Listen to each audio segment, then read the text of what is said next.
Hey, you found us. Welcome home to Center for Spiritual Living. We understand that you can't sit here in these chairs and be with us for everything that we do in the world, but we still want you to be part of our community. I want you to know that you're making a difference. With every challenge you meet, with every thought that you change, you contribute to the value of life on this planet. You're part of this higher vision. Click the Contribute button today and continue being the difference. And remember, what you give here, what you give to others, returns right back to your life, multiplied abundantly.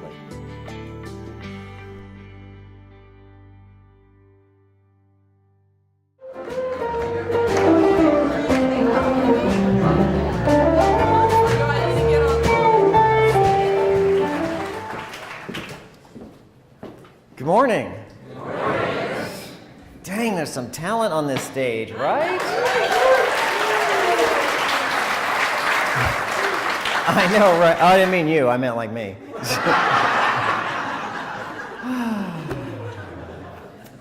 So in the Life Purpose program that's going on this weekend at CSL, I created a short list called Born to be Mild.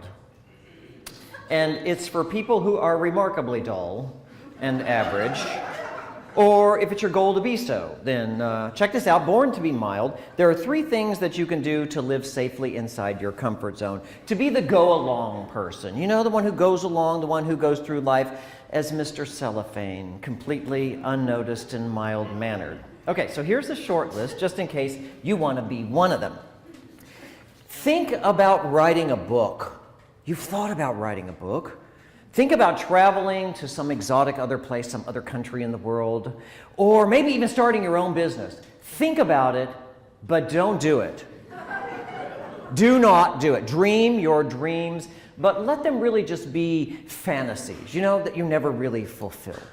Don't take one step toward them. Stay inside the safety zone of your own small thinking where you absolutely never ever have to be challenged. Stay there. Don't wander out.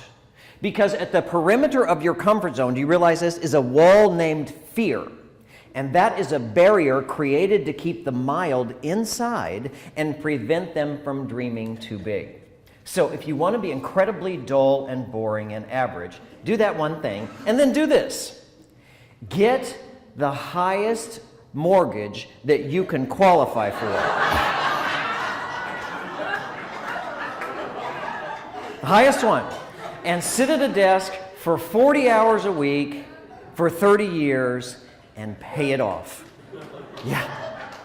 Be a good little consumer. Buy lots of stuff. Get a storage unit. Put lots of stuff in it. Consume a lot of stuff. Put it all on credit cards. Don't pay for it. We want the banks to get rich. We want the corporations to thrive. Keep your nose to the grind and do not look up. The top 1% who hold the majority of wealth in the world want you to stay right where you are, maintaining the status quo. New York real estate mogul Leona Helmsley. Remember her? She was dubbed the Queen of Mean. The Queen of Mean. You know what she said? We don't pay taxes. Only the little people pay taxes. So make sure you pay your taxes. And last but certainly not least, if you are born to be mild, number 3 is this. Don't question authority ever, especially me. So what everyone tells you to do, accept it, all right? So if the doctor says, if she says, look, you have a 10% chance of living, then get ready to die because you know you're going to be in the 90% who do. Accept the authority, do not question. If the church tells you that it is a sin to dance or to drink, do not question it, or else you'll go to hell. If the politicians tell you that we are absolutely justified in going to war, believe them. Take that as your marching orders. Get in line for your uniform. Accept whatever comes along and be completely satisfied, never, ever, ever questioning it. Do not question authority. Now, you know, of course, I'm kidding, right? You know, I don't think you were born to be mild or mild-mannered. I don't believe that the universe went to all the trouble to create and manifest its own individual idea, to organize and structure your deoxyribonucleic acid that assumes and forms your body, to breathe life into your soul for you to be dull and average. In fact, I believe just the opposite. I think there's something really kind of amazing about you. I don't know if anyone's told you that, but I really believe it. I think there's something really amazing about you. I don't think you're alive at this time in history by mistake. I don't think it's an error that you're here. I think there's a soul's destiny, actually. There's something that you are here to do or be in the world that is unique and different from what anybody else has ever done or been in the world. And I don't even think this community that we call CSL has been assembled by mistake either. I don't think it's just mere coincidence that we all happen to find each other, do you? I mean, I think we have a shared destiny together to fulfill as well. Something that we need to do as a community that will make a difference. You know, we've come a long way since we first started. CSL will be 25 years old this fall. And you know, when we first started in 1990, because I was there, I remember way back then, you know, a lot of people came to us and they were really anxious to learn the spiritual principles that we teach, you know? They wanted to learn how to be powerful manifestors. That's what they wanted. You know, they wanted to get more money. They wanted more prosperity. They wanted a bigger house. They wanted a better job, a nicer career, a fancier car. They wanted a cute boyfriend or a cute girlfriend or one of each, because you know how you are. But you know, back in those early days, yeah, you know how you are. So back in those early days, you know, because I remember it was all about the law of attraction, you know, to get everything that you wanted from life. And everybody came to CSL, and all the New Thought communities are they're going to use the law of attraction. We're going to get what we want out of life. But then something happened here. We made a shift in consciousness. We grow out of this, what I think is an infantile approach to life, you know, where it's all about what I want. It's all about me, me, me, and what I can get from the world. You know, a funny thing happens when you get closer to Spirit. It's unusual. When you know you can have anything you want, suddenly you don't want very much. You know? We're growing, CSL. We're maturing in our spirituality. We're getting closer to the one presence that lives in and among us, what the Native Americans called the Great Spirit, the one lover in the universe. And so now it's not so much about getting what we want anymore. It's more about giving, isn't it? So instead of looking to take something from life to get what we want, we're asking ourselves more spiritually mature questions. Questions like, what do I have to give that will really make a difference? How can I make an impact on this world? What can I do that would leave it better than I found it? What wrong in the world can I right? You know, it's been said that we find our true destiny, the thing we're supposed to do and be in the world, that true destiny. We find it in life at the intersection of what God made us to be and what the world is in desperate need of. It's at the crossroads of your passion and the world's need. That's where you can make the greatest impact in this life. Now, I don't know about you, but I want to do that. I really, really want to do that. That's why I founded CSL in 1990. I want to know that because I lived, something got better. I need to know that because I was here, somebody's life improved. I need to know that I made a difference, that the world was better because I was born. And I'm not an inventor, you know? I'm not going to invent some gadget that's going to change the world. I'm not a philanthropist. I don't have a lot of money, so I can't go build a school or a company that will change the world. And I'm clearly not the outdoorsy type. So I'm not going to go dig a well somewhere. I do not have the shoes for that. I am sorry. I cannot go dig wells in the mud. I've got too much product in my hair. So I'm not going to do that. But I've got a voice. I've got a voice. And I can use it the way I believe God intended me to use it, to inspire people.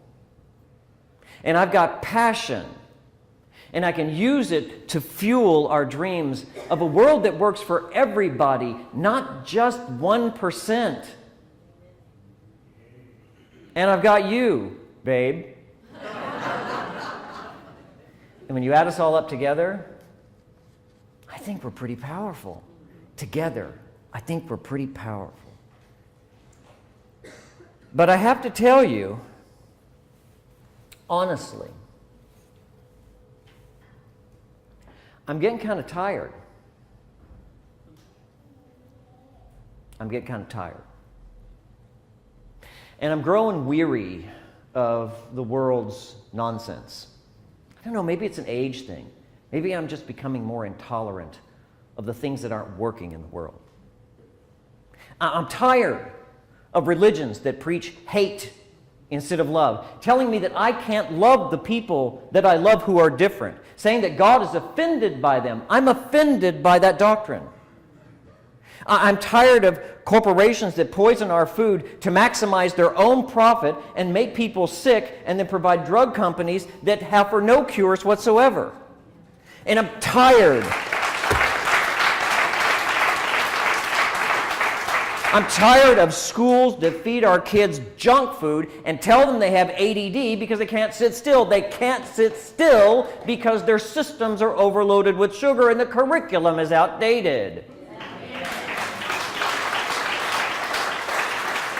And I'm tired of a medical care system that has no care at all. And I'm tired of a government that doesn't serve the people and politicians that keep yelling at me, vote for me, I'll fix it.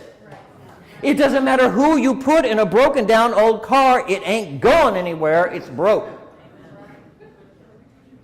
I'm tired. I'm tired of women being disrespected and called bitches.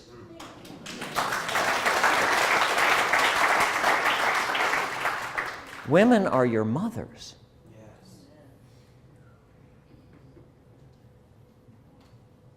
Women are your sisters. They deserve to be treated with respect, people. Come on. The power of the feminine is what's going to heal our world. I'm tired. I'm tired of our planet being treated like a garbage dump, and people who have their heads in the sand about all that, how Mother Earth is hurting and wounded. And I'm tired of seeing young black men gunned down in the streets and a justice system that offers them no justice at all. I'm tired.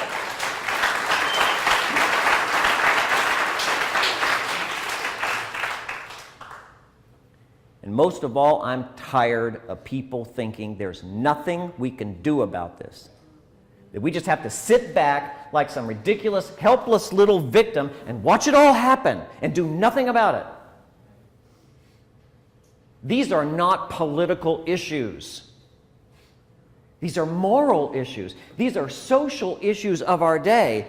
This isn't just what the liberals and the Democrats are complaining about the system. The conservatives and the Republicans, statistics show we're going the wrong way. We're on the wrong track. We can't finger point anymore. We've got to stop placing blame. It's not the parties that are going to make the change happen. It's the people. We're the ones that keep standing around waiting for somebody to do something about this. I'm tired of standing around doing nothing about it. I don't believe, as some have proposed, the fearful and the religious radical that the answers to our problems are to return to the days of old, to dial back the progress we've made, go back to the restrictive moral codes of the 1950s that dictated a woman is to be submissive to her man, stay in the kitchen barefoot and pregnant. Oh, hail to the no.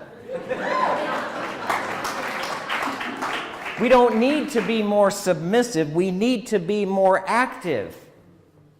Actively engaged in doing whatever it is we can, wherever we are, with whatever we've got.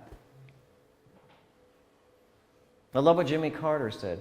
President Jimmy Carter said, my faith demands that I do whatever I can, wherever I am, with whatever I have,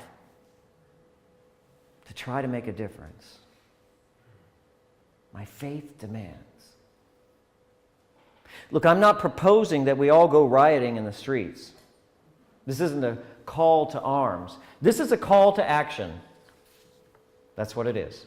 It is for you to do what you can, wherever you are at the time, with whatever you have at the time, to try to make a difference. Because if we don't try, I don't know what your passion is. You know, I don't know what speaks to your soul, to your heart. But whatever it is, I invite you to stand up for it. You know, to be the voice of change, to be the one that sits in the system and say, this is not acceptable anymore. But I don't just mean to stand up and complain and be a whiner. Be prepared to pitch in, because we don't need more people complaining. We need more people willing to do something about it, something positive. And please know that you are not alone in this. You will no longer be a lone ranger in changing this world, in doing what you can. We're not going to allow that anymore, because we're going to help you. This week, CSL launches its new Manifesto for Change. In case you didn't know, a manifesto is a statement of who you are and what you stand for. It is a document of non-negotiables. And it's not just pretty words written down on paper. A manifesto has the power to change the entire planet. Let me give you an example. You know, we Americans are very courageous. Our history is filled with all kinds of bold action, ideas that change the entire world. Just because a few people stood up a few centuries ago and said, we hold these truths to be self-evident. Freedom was born on a continent and a new nation was conceived. There is nothing more powerful than an idea whose time has come. And the time has come for this spiritual community to put our non-negotiables together in one bold statement. So here it is. The CSL Manifesto says, there is purpose and meaning to my life. There is nothing accidental or negotiable about my uniqueness. My talents, strengths, and perspectives are exactly what the world needs at this time in history. I am here to leave the world better than I found it. Who I am and what I do matters to the next generation and the next and the next. And that's because I am one link in a chain of consciousness that stretches before and after my life for 1,000 generations. Each and every single link in that chain, each generation determines if the chain grows stronger and life gets better in our world. Understand, we're not just connected to each other, we are co-creative partners in the healing of our world. Our choices determine everything. Our compassion and our love for each other is all that matters. We are the ones we've been waiting for, and the wait is over. We are here to change the world.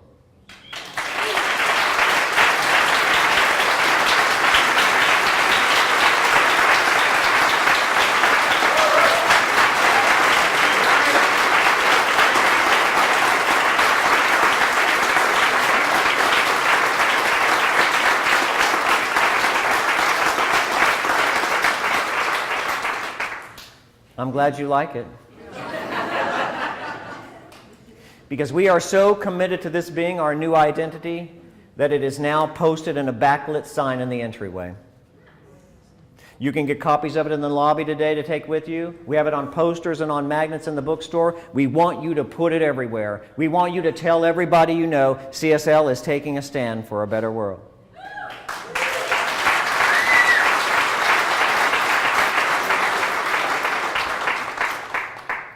And so now the question is how? How are we going to do that? How can we activate this manifesto? Well, starting today, we're going to begin to provide you with ample opportunities for you to get involved, both locally and globally. And of course, all this takes leadership. So we're fortunate enough to have a new leader who stepped forward to assume the position of Service Projects Coordinator at CSL. His name is Chuck Romero, and you'll hear more from him in a few minutes. He's going to tell you about how you can make a difference where you are with what you've got.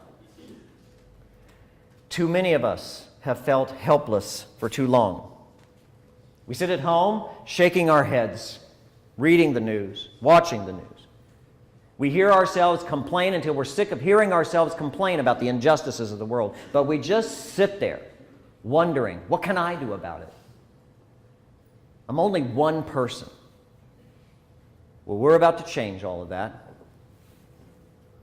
So if you're like me, if you're really ready to make a difference, if you want to leave the world better than you found it, we're going to help you. You were not born to be mild. To be another person who just pinballs through life, bouncing around from one thing to the next in life, and at the end wondering, what was that all about? You were born to be different. You were born to be unique. You were born to be powerful and to make a difference. And together we're going to do that. And so ends the lesson.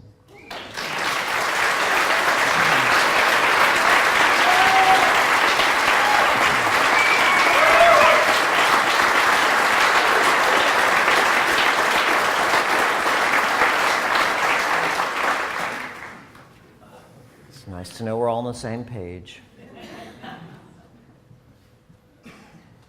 CSL gives to you each week an affirmation that holds this truth in your heart for you to remember it. We build our prayer around it this morning. Will you say it with me aloud? I have the power to change the world by taking action today. Close our eyes and go into prayer.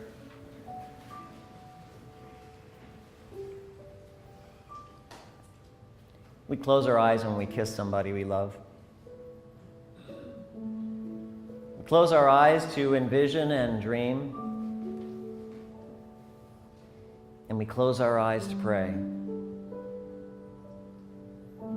Because anything we need to know is not out there on the outside, it's in here, in our hearts.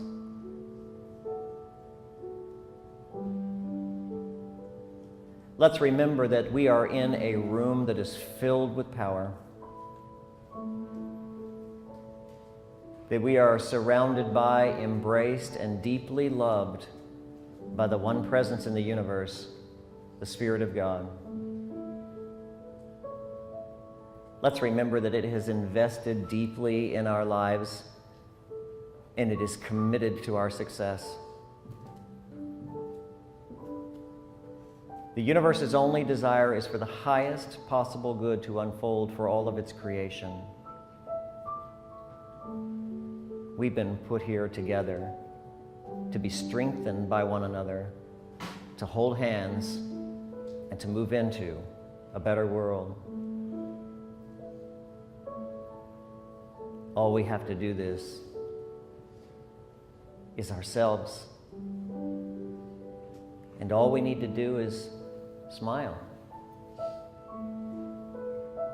Maybe the only thing there is to do is to love more, to be more compassionate, to forgive. So let's take today to commit ourselves as we have together to be the change, to stop waiting for somebody else to fix what's broken, and to stand up for what's not. Let's make this true not just for the world, but for our own lives. Let's individualize this truth and turn away from what we keep trying to fix that's broken in our lives and turn toward that which is not.